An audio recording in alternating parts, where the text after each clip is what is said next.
मैंने कहा, देवर जी, तुम मेरी केंद्र सरकार से चुनाव लड़ोगे, लेकिन तुम्हें हारना नहीं होगा।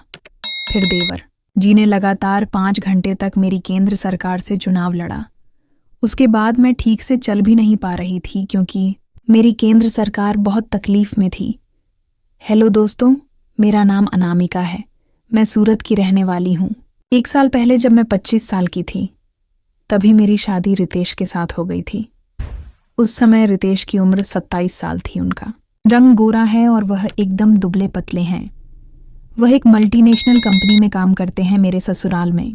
मेरे पति के अलावा मेरा एक देवर है, उसका नाम रौनक है और उसकी उम्र उस समय 25 साल थी। अब वह 26 साल का है और बहुत ही स्मार्ट है मेरे पति के पेरेंट्स। शादी के 2 साल पहले ही एक्सपायर हो चुके थे। रितेश और रौनक एकदम फ्रेंड की तरह रहते हैं और एक दूसरे से कुछ छुपाते नहीं हैं। रौनक मुझसे एकदम खुला मजाक करता है। रितेश भी हम दोनों के मजाक का खूब मजा लेते हैं और बीच बीच में कमेंट भी करते रहते हैं। ये 1 महीने पहले की बात है। मेरे पति को कंपनी के काम से 4 दिनों के लिए ऑस्ट्रेलिया जाना था। मेरे पति की फ्लाइट रात के 10 बजे थी। उन्होंने जाते समय रौनक से कहा, अनामिका का हर तरह से ख्याल रखना। रौनक बोला, ठीक है भैया, मैं पूरा ख्याल रखूंगा। मैं रितेश के जाने के दूसरे दिन सुबह जब मैं बाथरूम से नहाकर बाहर आई तो मैंने देखा कि रौनक तो अभी तक सो रहा है। मैंने केवल एक टॉवल अपने बदन पर लपेट रखा था।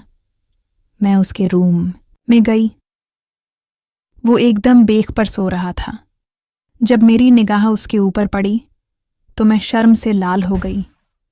मैं मन ही मन सोचने लगी कि रौनक तो मेरा देवर है और इसे अपनी केंद्र सरकार को दिखाने में कोई रिस्क नहीं है। रौनक भी मुझसे बहुत हंसी मजाक करता था और बातों बातों में मेरे केंद्र सरकार पर हाथ भी लगा देता था। मैं भी उसे देवर होने की वजह से बहुत मानती थी। हम दोनों दोस्त की तरह रहते थे। मैं धीरे से जाकर बेड पर रौनक के बगल में बैठ गई और मैंने जब पकड़ा उसकी नींद खुल गई। उसने जब मुझे देखा तो बोला, भाभी आप ये क्या कर रही हो? मैंने कहा, रौनक ऐसा कभी नहीं देखा है, इसलिए मैं इसे देख रही हूं। फिर मैंने उससे कहा, चलो अब फ्रेश हो जाओ, 9 सी बज रहे हैं। वो मुझसे आंखें नहीं मिला पा रहा था। वह चुपचाप उठा और बाथरूम में चला गया। मैं किचन में चाय बनाने चली गई। रौनक फ्रेश होने के बाद आकर सोफे पर बैठ गया। उसने रोज की तरह अभी तक केवल टॉवल ही पहना हुआ था। मैं उसको चाय लाकर दी। वो अपना सर नीचे किए हुए चुपचाप चाय पीने लगा। मैं भी उसके साथ ही चाय पीने लगी। चाय खत्म होने के बाद मैं उसके बगल में आकर बैठ गई।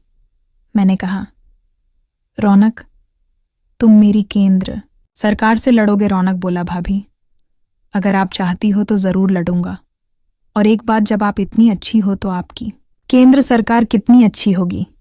मैं बोली, ठीक है, लेकिन तुम्हें हारना नहीं होगा। रौनक बोला, भाभी तुम बेफिक्र रहो, तुम्हें शिकायत का मौका नहीं दूंगा। फिर रौनक ने लगातार 5 घंटे तक मेरी केंद्र सरकार से चुनाव लड़ा। उसके बाद मैं ठीक से चल भी नहीं पा रही थी क्योंकि मेरी केंद्र सरकार बहुत तकलीफ में थी। उसके बाद मैं बाथरूम में गई। बाथरूम से वापस आने के बाद मैंने कहा, मैं खाना बनाने जाती हूँ, तब तक तुम आराम कर लो। वो बोला, ठीक है भाभी। मैं ठीक से चल नहीं पा रही थी। धीरे धीरे मैं किचन में खाना बनाने चली गई और रौनक टीवी देखने लगा। जब मैं खाना बनाकर बाहर आई तो मैंने रौनक से पूछा, क्या तुम फिर से तैयार हो? वो बोला, मैं तो कब से तैयार हूं। रौनक फिर से मेरी केंद्र सरकार से चुनाव लड़ने लगा। इसी तरह 3 दिनों तक रौनक ने मेरी केंद्र सरकार से चुनाव लड़ा।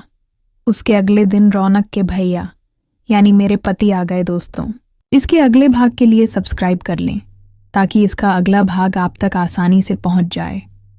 आपको यह कहानी कैसी लगी कमेंट बॉक्स में ज़रूर बताएं, और आपसे निवेदन करती हूँ कि अगर आप हमारे चैनल पर नए हैं तो हमारे चैनल को सब्सक्राइब करके हमें सपोर्ट करें। हम आपके लिए रोमांटिक कहानियाँ लाते रहेंगे। धन्यवाद।